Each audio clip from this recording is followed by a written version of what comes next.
ये ऐसे नहीं होता मित्रों।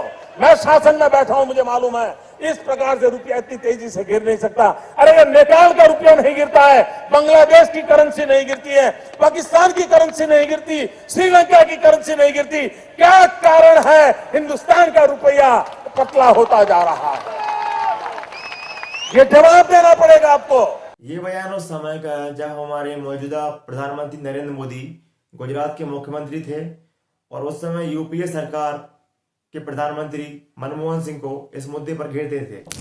रुपया लगातार नीचे गिर रहा है। स्थिति ये है कि रुपया की कीमत $1 की तुलना में 84 के आंकड़े को ही पार कर चुकी है। First of all, I would look at it as not rupee sliding, I will look at it as dollar strengthening. कोई सेंस है इस बात की? एक्सचेंज रेट को लेकर सरकार लगातार रिजर्व बैंक के संपर्क में बनी हुई है। आखिर सवाल उठता है कि भारतीय रुपया डॉलर की तुलना में इतना क्यों गिर रहा है।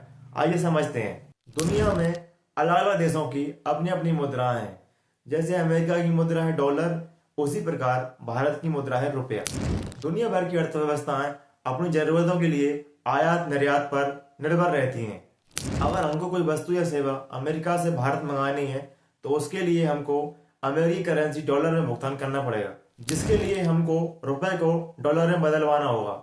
इसे ही एक्सचेंज कहते हैं। और जिस दर पर हम रुपए को डॉलर में बदलवाते हैं उसको एक्सचेंज रेट कहते हैं। अगर रुपए की कीमत इसी तरह गिरती रहेगी तो आयात महंगी हो जाएगी। इसको हम इस बात से समझते हैं कि 2014 में किसी वस्तु को खरीदने के लिए हमको लगभग 63 रुपए खर्च करने पड़ते थे, परंतु आज 2024 में उसी वस्तु को खरीदने के लिए हमको 84 रुपए से भी अधिक भुगतान करना पड़ेगा, जिससे बाहर से मंगवाई गई वस्तुओं और सेवाओं को मंगवाने के लिए अधिक रुपए खर्च करने पड़ेंगे और अर्थव्यवस्था का भुगतान संतुलन निरंतर बिगड़ता रहेगा।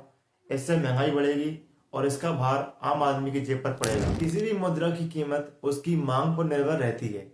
चूंकि डॉलर एक वैश्विक मुद्रा है और दुनिया का एक बहुत बड़ा हिस्सा अपना व्यापार डॉलर में ही करता है, इसलिए उसकी मांग सदा बनी रहती है। इससे अन्य मुद्राओं में उतार चढ़ाव देखने को मिलता है। सरकार द्वारा रुपया का डॉलर की तुलना में लगातार गिरने का ठीक राह तेल की कीमतों पर छोड़ा जाता रहा है। चूंकि भारत एक प्रमुख तेल आयातक देश है, जिसमें अपनी आवश्यकताओं का लगभग 82% तेल विदेशों से ही मंगाना पड़ता है एवं तेल की कीमत सदा ही अस्थिर बनी रहती है। लंबे अरसे से चले आ रहे यूक्रेन रसिया वॉर और वर्तमान में ईरान इजराइल के बीच संघर्ष से अंतर्राष्ट्रीय हलचल बनी हुई है, जिससे भी तेल की कीमतों में उछाल देखने को मिला है। जब वैश्विक बाजारों में अस्थिरता बढ़ती है तो निवेशक डॉलर की ओर आकर्षित होते हैं, जिससे उसकी मांग और बढ़ती है और रुपया गिरता है। हाल ही में अमेरिका में हुए राष्ट्रपति चुनावों में डोनाल्ड ट्रंप ने जीत हासिल की है। ट्रंप की नीतियों से विशेषज्ञों ने ऐसा कयास लगाया है कि अमेरिकी अर्थव्यवस्था और मजबूत होगी, जिससे डॉलर की कीमतों में और बढ़ाव देखने को मिल सकता है। अमेरिकी फेडरल रिजर्व की ब्याज दरें बढ़ा देने से भी निवेशक डॉलर की तरफ अधिक आकर्षित होते हैं, जिससे डॉलर की कीमतों में वृद्धि देखने को मिलती है। इन सभी तर्कों से यह आशय बिल्कुल नहीं है कि रुपया निरंतर गिरता ही रहेगा या कभी मजबूत मुद्रा के रूप में स्थायित्व प्राप्त नहीं कर सकेगा। सरकार और रिजर्व बैंक के समुचित प्रयासों से रुपया को मजबूती मिल सकती है।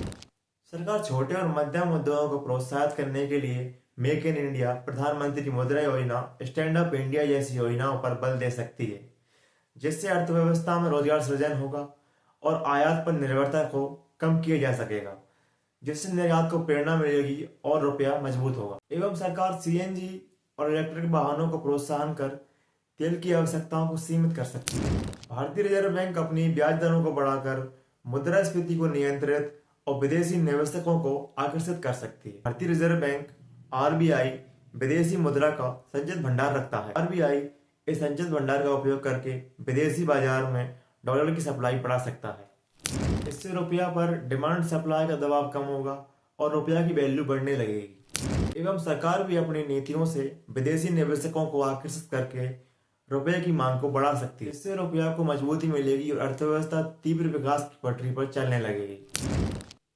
इस मुद्दे पर सरकार और विपक्ष आपस में तंज कसे बिना वैचारिक सामंजस्य बनाकर इस विकराल समस्या से अर्थव्यवस्था को उबार सकते हैं।